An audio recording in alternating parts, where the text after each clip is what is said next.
Assalamualaikum warahmatullahi wabarakatuh. Perkenalkan, nama saya Gusti Randa dari Manajemen 2A. Ingin mempresentasikan tentang teknologi informasi dalam perdagangan elektronik atau e-commerce.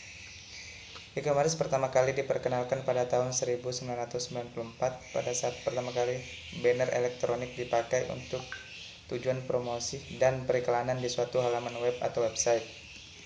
Awalnya,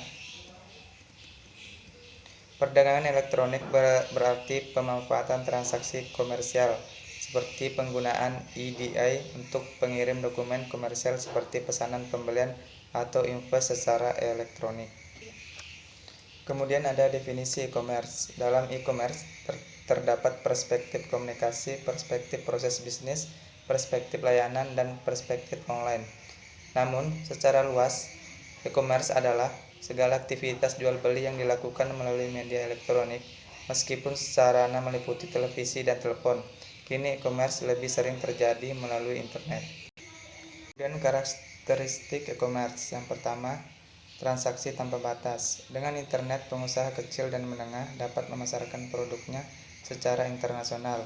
Cukup dengan membuat situs web atau dengan memasang iklan di situs-situs internetnya tanpa batas waktu 24 jam dan tentu saja pelanggan dari seluruh dunia.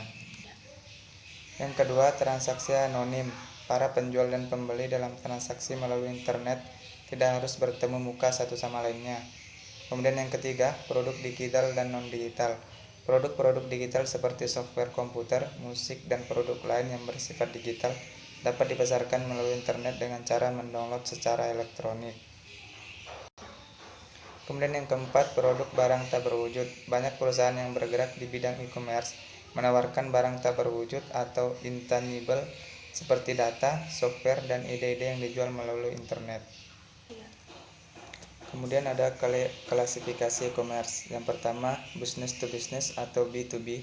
E-commerce tipe ini meliputi transaksi antar organisasi yang dilakukan di electronic market. Kemudian yang kedua, business to customer atau B2C, merupakan transaksi eceran dengan membeli perorangan. Kemudian yang ketiga ada customer to customer atau C2C. Konsumen menjual serta langsung ke konsumen lain atau mengiklankan jasa pribadi di internet.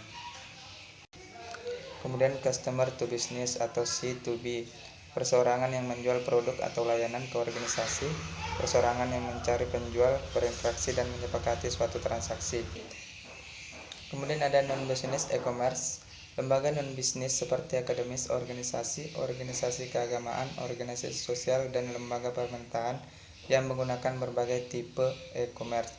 Kemudian yang terakhir, intra-business atau organisasional e-commerce. Termasuk kategori ini adalah semua aktivitas interorganisasi. E-commerce memiliki 3 elemen. Yang pertama adalah proses yang berkaitan dengan produk atau jasa fisik. Elemen kedua adalah institusi. Salah satu prinsip yang dipegang dalam e-commerce adalah diterapkannya asas jejaring atau internetworking. Elemen ketiga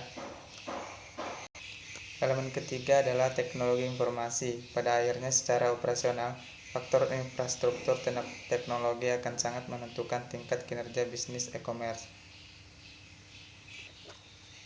Kemudian yang terakhir ada kajian empiris dari e-commerce itu sendiri. Yang pertama ada OLX, Kaskus, dan Tokopedia. Sekian dari saya, kurang dan lebihnya mohon dimaafkan. Wassalamualaikum warahmatullahi wabarakatuh.